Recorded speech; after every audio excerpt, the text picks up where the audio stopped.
اور جنگ کا دوسرا مرحلہ ہے بیعت السقیہ میں لشکر اسلام کا معائنہ ہوا ہے۔ نبی صلی اللہ علیہ وآلہ وسلم کے اعلان پر ایک دم 313 نفوس قدسیہ جان کی بازی لگانے کے لیے تیار ہو گئے۔ جلدی نکلنے کی وجہ سے جنگی ساز و سامان کی اس قدر کمی تھی کہ سواری کے لیے کل 70 اونٹ تھے اور جنگ جیتنے کے لیے صرف 2 گھوڑے تھے، 8 تلواریں اور 6 زرہیں تھیں۔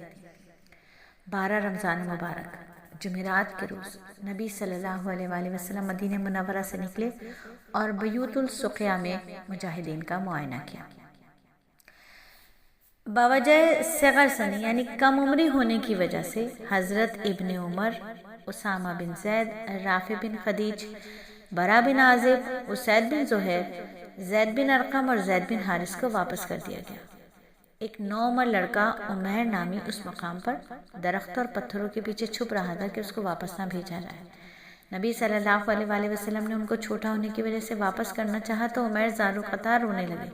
تب آپ صلی اللہ علیہ وآلہ وسلم نے ان کو جانے کی اجازت دے دی اور ان کے بھائی نے ان کو تلوار وغیرہ ٹھیک کر کے روانہ کر دیا۔ وہ بدر میں شہید ہو گئے۔ بہرحال بیعت السقیہ سے عزت و عظمت کا یہ لشکر جب آگے بڑھنے لگا تو نبی صلی اللہ علیہ وآلہ وسلم نے اس طرح دعا مانگی: اے اللہ، میرے ساتھی پا پیادہ ہیں، ان کو سواری عطا فرما۔ یہ ننگے بدن ہیں، ان کو لباس پہنا۔ مولا کریم، یہ بھوکے ہیں، ان کو سیر فرما۔ مولا کریم، یہ فقیر ہیں، ان کو اپنے فضل و کرم سے غنی فرما۔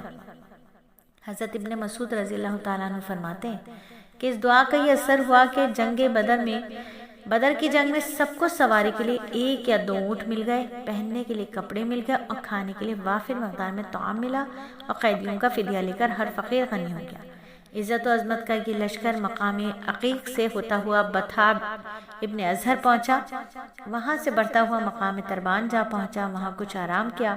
حضور صلی اللہ علیہ وآلہ وسلم نے حضرت سعد سے فرمایا: اے سعد، وہ دیکھو، وہ ہرن جا رہا ہے۔